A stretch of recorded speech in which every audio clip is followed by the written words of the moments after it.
आप सुन रहे हैं सिंगर ललन बिहारी को।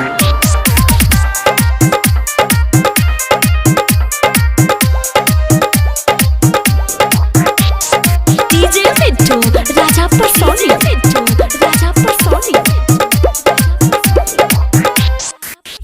बच के बचा के आईनी, सबसे छुपा के आईनी।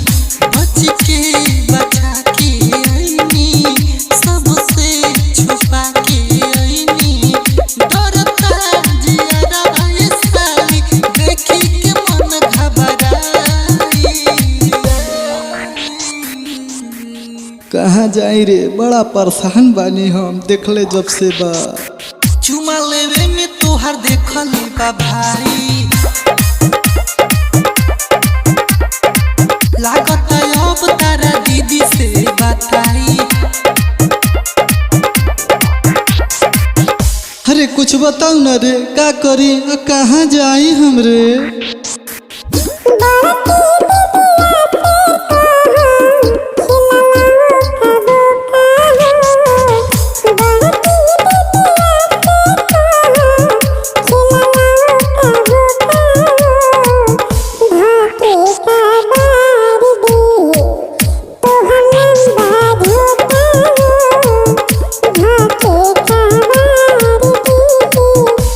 अरे ना मनबे, काहे डेरवावतड़े रे।